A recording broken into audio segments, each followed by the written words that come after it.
Hi everyone, welcome back to Falcon's House. I wrote this video over a few weeks, so there are time jumps in each section.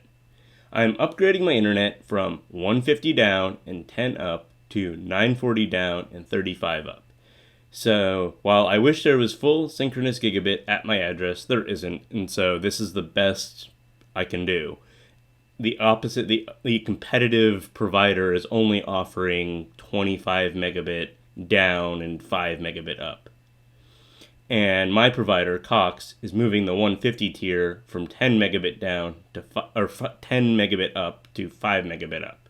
So upgrading was good to not be losing half my upload speed. I have ordered a Motorola MB8600, which is supposed to be the best DOCSIS 3.1 modem. However, it isn't going to be here for 4 days from the time when I originally wrote this section. It is now here, and I have tested it thoroughly.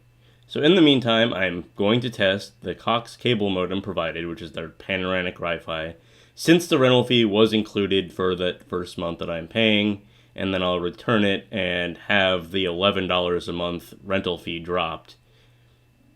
And then, so in the meantime, I'm going to run it in bridge mode and continue to use my pfSense router. With the provided modem, I'm getting around 700 megabit down and 15 to 25 up, and the connection seems a lot less stable than when I was at 150 and 10, where I could basically always hit that speed.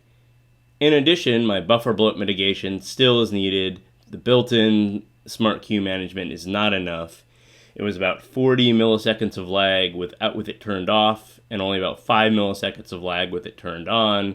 And that is a huge improvement, and it's about what I was getting with my old modem with it turned on.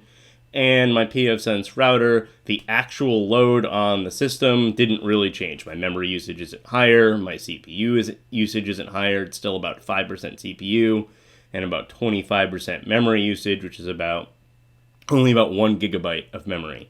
So that system is still plenty powerful, even for full gigabit.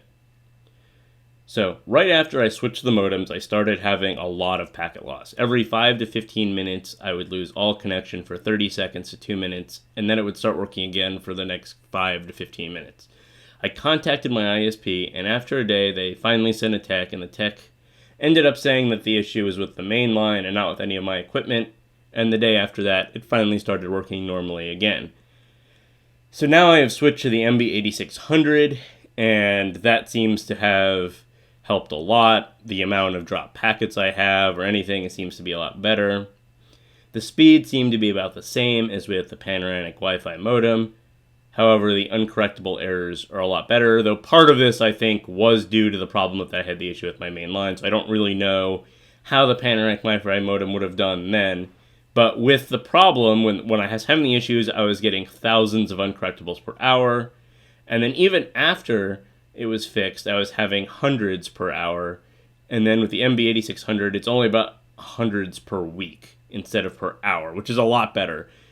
Now, there's still some sort of issue with how it all works, and there's still going to need to be some sort of correction to my line, but I'm probably not even going to bother complaining about it since it doesn't seem to affect streaming or gaming or actual upload speeds, and it's probably some noise in the line. Weather can affect it, heat can affect it. The ODFM channel does show a lot of correctable errors, but this is normal, and if you do have DOCSIS 3.1, you should expect to see that a lot on that channel. It's because they're cramming effectively the equivalent of the 32 normal DOCSIS 3.0 channels into a single channel. But the uncorrectables should be 0, and I'm still seeing some, so that is going to still be a problem. Eventually, DOCSIS 4.0 will come out, and that promises speeds up to 10 gigabit per second synchronous, but that is probably a few years away from DOCSIS 4 even being rolled out, much less them offering those speeds, but hopefully we'll start seeing increases to the upload speed at that time. However, it's going to use more and more ODFM channels, and with more ODFM channels, that's going to cause its own set of problems with correctables and the quality of the line. And in addition to that, 5G is eventually going to be viable. It's probably going to need to use external antennas that run into your house in order to pick up a good enough signal. but they could already do multi-gig speeds in the current setup, so a few more years and that'll be ready to go. Overall, outside of the great download speeds that I've had, there hasn't been a really big performance difference.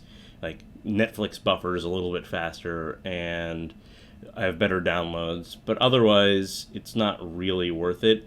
Like, I'm only paying $1 a month more than I was before, so I think in my case it's fine, but for a normal user, if you're going to pay $20, $30 more a month, it's probably not worth it, unless you download a lot of games or have work-related reasons for needing a lot of upload speeds. Thanks for watching. Please like and subscribe.